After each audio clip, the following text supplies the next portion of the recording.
ओम नमः शिवाय, जय श्री राम, हर हर महादेव। एक बच्चे ने प्रश्न किया, गुरुजी सवारी तो आती है पर वो अपना मुंह नहीं खोलती, कुछ वचन नहीं करती, कुछ बोलती नहीं है, शरीर तो झूमता है, हाथ पैर तो हिलते हैं, पर जब उससे कुछ पूछा जाता है तो वो अपना मुंह नहीं खोलती।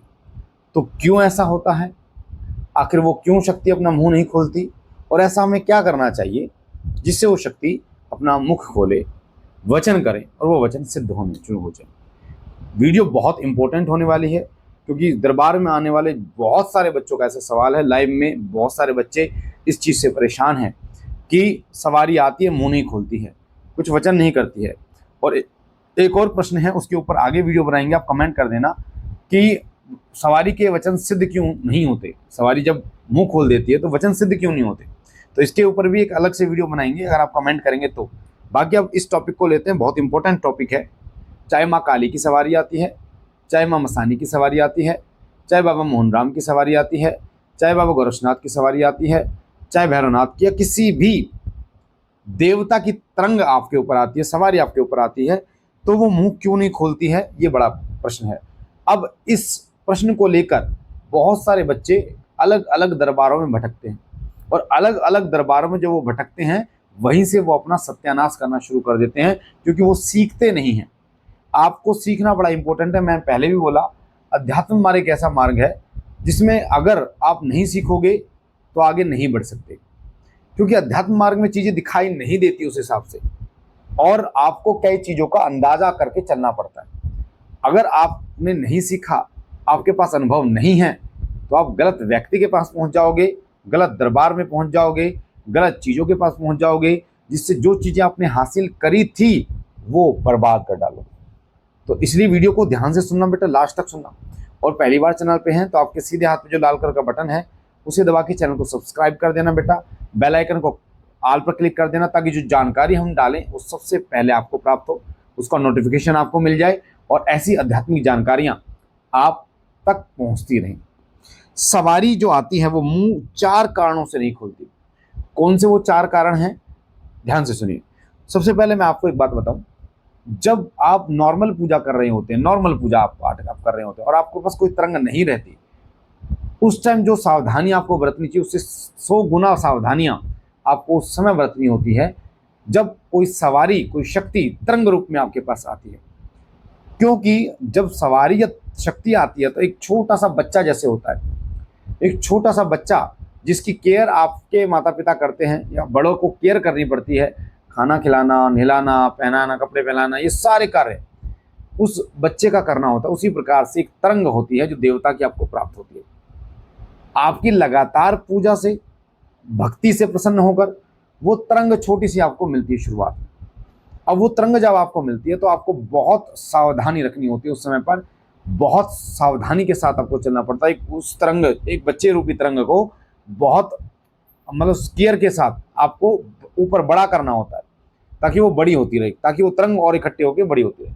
तो इसमें जब किसी को शुरुआत में तरंग आती है तो उसको समझ में नहीं आता ये मेरे साथ क्या हो रहा है, और वो अपनी पूजा को आगे बढ़ाने की बजाय वो अलग अलग चौकियों पर शॉर्टकट रास्ता ढूंढता है कि कोई भक्त मुझे ये बता देगा कि मेरे साथ क्या हो रहा है, मेरे साथ जो शक्ति चल रही है वो कौन सी है, मैं क्यों खेलता हूं, मेरा शरीर क्यों हिलता है, और अगर है तो क्या सही में वो है।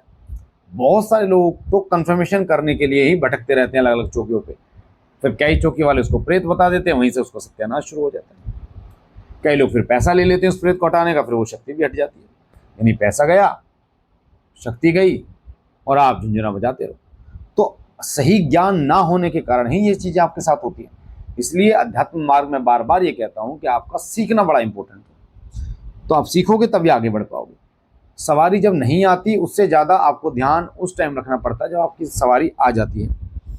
बहुत सोच समझ कर पैर रखना पड़ता है आपको इस मार्ग में, अध्यात्म मार्ग में। अब कौन से वो 4 कारण हैं जिससे सवारी मुंह नहीं खोलती, वचन नहीं करती? सबसे पहला कारण है ऊर्जा का वेग ना बढ़ना।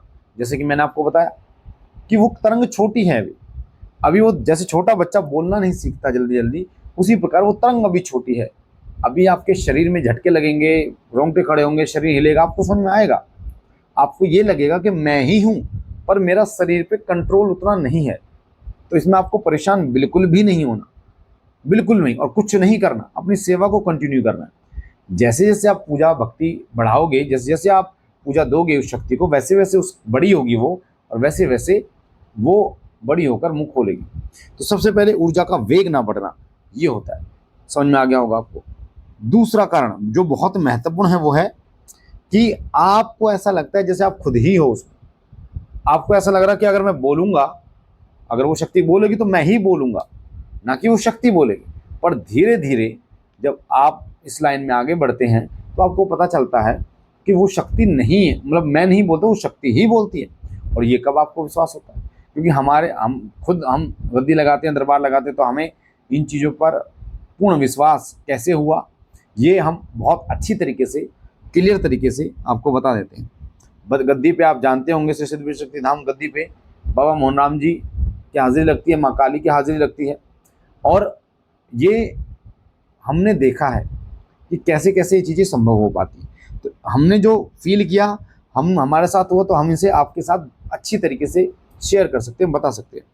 तो शुरुआत में आपको जरूर लगेगा कि शक्ति नहीं बोल रही, आप ही बोल रहे हो। पर जब उस शक्ति के वचन सिद्ध होने शुरू हो जाते हैं, तब आपको लगता है कि मैं नहीं बोलता, शक्ति ही बोलती है, मैं तो सिर्फ उसमें मेरा को ध्यान रहता है।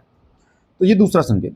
तीसरा संकेत जो मुंह नहीं खोलती सवारी, कि अगर शक्ति के साथ, यानी सकारात्मक शक्ति है आपकी, माता की है, बाबा की है, किसी भी शक्ति है, चाहे वो पितृ की क्यों ना हो, अगर उसके साथ प्रेत चल रहा है बेटा, अगर कोई प्रेत चल रहा है, कोई नेगेटिविटी चल रही है, तब भी उस शक्ति को वो आगे नहीं आने देती, मुंह नहीं खोलने देती। क्योंकि आपकी जो ऊर्जा आपको प्राप्त है वो भी एक छोटी ऊर्जा है, और जो नेगेटिव शक्ति होती है वो अपनी पूर्णता के साथ आती है। तो आप अगर कंपेयर करें तो जो पूर्णता के साथ शक्ति है, जो बड़ी शक्ति है, वो बच्चे को दबा देती है, दबाने की कोशिश करती है। तो ऐसे ही आपके साथ होता है। शक्ति मुंह नहीं खोल पाती है, चाहकर भी। वो चाहती तो है कि वो आपको कुछ बताए, पर नेगेटिविटी जो चल रही होती है उस कारण से वो शक्ति अपना मुंह नहीं खोल पाती।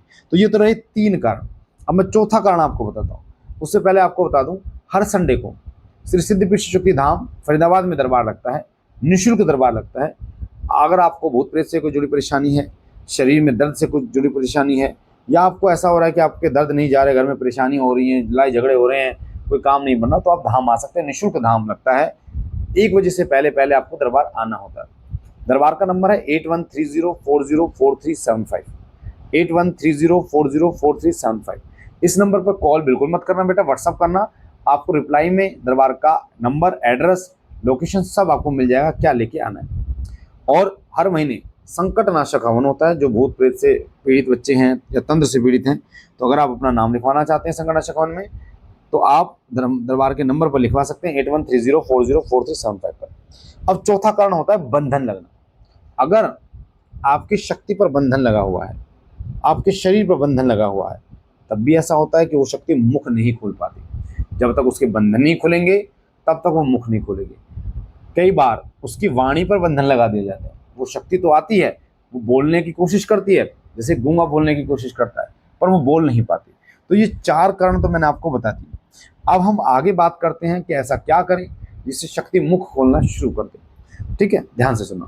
पहली चीज कि जब शक्ति पहले नहीं आती थी और अब आती है, तो आपको अब और ज्यादा नियमों का विशेष रूप से ध्यान रखना होता है।